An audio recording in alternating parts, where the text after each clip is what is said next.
Bonjour, c'est Florence de Granny Geek pour un nouvel article.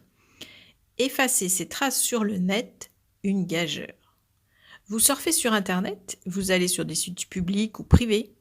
Beaucoup d'informations sont enregistrées autant dans votre navigateur web que dans les sites visités. Historique des pages visitées, des fichiers téléchargés, éléments mis en cache, cookies, mots de passe, champs de formulaire. Cet article est pour celles et ceux qui souhaiteraient laisser moins de traces sur le net. Quelques astuces pour presque disparaître du web. Des traces où ça? Faites un petit test. Dans le moteur de recherche que vous utilisez, tapez votre nom et votre prénom. Vous allez découvrir les sites, les images où apparaît votre nom. Le résultat varie selon le moteur de recherche. C'est très instructif.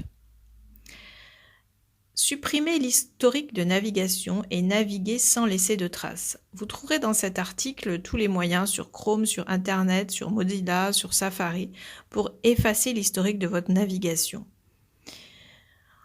Vous choisirez ensuite d'utiliser la navigation privée afin que certaines données ne soient pas enregistrées. Pages visitées, données de formulaire, barre de recherche, mots de passe, liste de téléchargement, cookies et fichiers temporaires. C'est pareil, vous trouverez dans l'article tous les moyens d'y arriver. Supprimez l'historique de votre moteur de recherche. Peut-être avez-vous remarqué, mais si vous tapez les premières lettres d'une recherche que vous avez déjà effectuée, votre moteur de recherche va vous rappeler cette recherche. Il garde en mémoire sur des serveurs externes et non sur votre ordinateur, comme pour le navigateur, toutes vos recherches pendant une période de plusieurs mois. Certains moteurs de recherche ne conservent pas l'historique, comme DuckDuckGo ou Qwant par exemple. Mais le plus utilisé, Google, si. Vous pouvez mettre en veille l'enregistrement de votre activité sur le web et les applications, l'historique de vos positions et l'historique de vos vidéos regardées en allant sur la page indiquée dans l'article. Vous pourrez en profiter pour faire un check-up confidentialité. Supprimez l'historique de votre géolocalisation. Il est surtout important de le supprimer dans votre smartphone. En effet, la majorité de nos téléphones possèdent cette fonctionnalité et près de 30% des applications utilisent la géolocalisation, parfois plusieurs fois par minute. Ces informations sur vos déplacements peuvent donner des renseignements très précis sur vos habitudes de consommation, votre mode de vie et même votre religion. Car la géolocalisation va retenir votre adresse, votre lieu de travail, vos adresses de restauration, vos lieux de culte, votre salle de sport. Vous retrouvez dans l'article tous les moyens de désactiver l'historique de géolocalisation. Naturellement, si votre téléphone fait office de GPS, il faudra réactiver votre géolocalisation pour trouver une adresse. Et si votre smartphone est volé ou perdu, vous ne pourrez pas le retrouver par ce moyen. Supprimez l'historique de vos vidéos regardées. Vous aimez les vidéos de chats? Vous n'en êtes pas très fier? Ne vous inquiétez pas. Si l'historique est par défaut enregistré, vous pourrez facilement l'éviter sur YouTube ou sur Dailymotion. Retrouvez dans l'article les façons de le faire. Supprimez vos traces sur Facebook, Twitter et Instagram. Vous pouvez aller plus loin en exerçant votre droit à la portabilité proposé par les réseaux sociaux.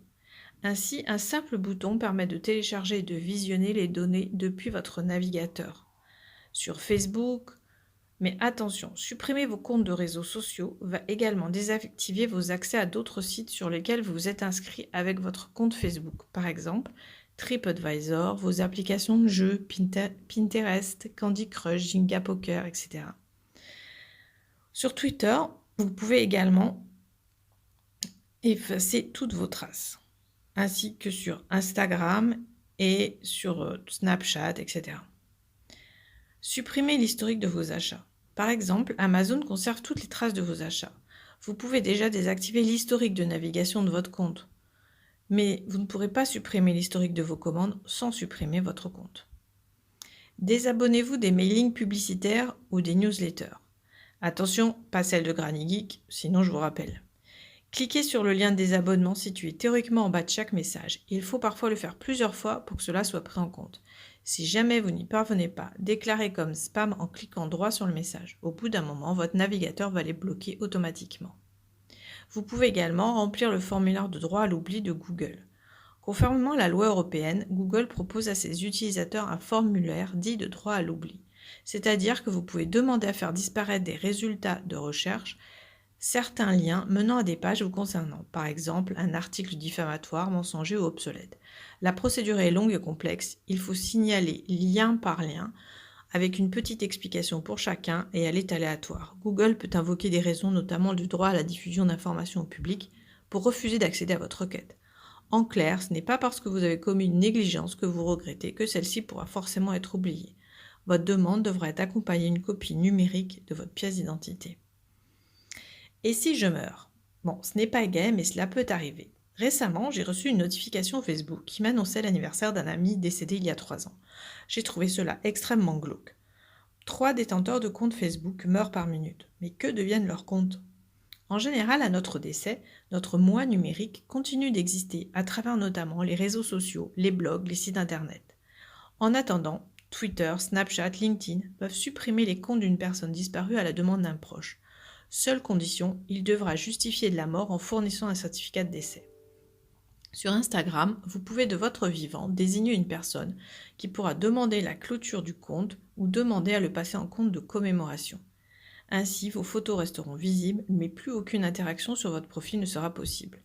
Sur Facebook, vous pouvez également choisir un légataire en indiquant son nom dans les paramètres du réseau social, qui aura pour mission de gérer votre page commémorative pour permettre à vos proches de continuer à laisser des messages sur celle-ci. Enfin, sur votre compte Google, vous pouvez décider qu'après 6 mois d'inactivité, l'historique soit complètement effacé ou qu'il soit donné à une personne de votre choix. Attention, les bibliothèques, les livres numériques, les bitcoins, la musique, le compte PayPal, ce qu'on achète est un droit d'usage. On ne peut pas le transférer à un tiers. Le compte est donc donné à un exécuteur testamentaire qui pourra en avoir l'usage à son tour, mais il ne pourra pas le diviser pour le donner. Les conseils du Granny Geek. Préparez votre testament numérique pour vos mots de passe en y indiquant l'adresse URL de connexion, l'identifiant et le mot de passe. Créez une alerte Google avec votre nom. Chaque fois que Google remarquera une occurrence, il vous le signalera et vous pourrez alors contrôler ce qui se dit sur vous. En saisissant des données sur le web, optez toujours pour l'option « Ne jamais enregistrer les mots de passe ». Et lorsque vous faites vos achats sur Internet, n'enregistrez jamais votre carte bancaire. Naviguez en utilisant la navigation privée et un VPN. Si vous avez une question, envoyez-nous tous vos problèmes à geek@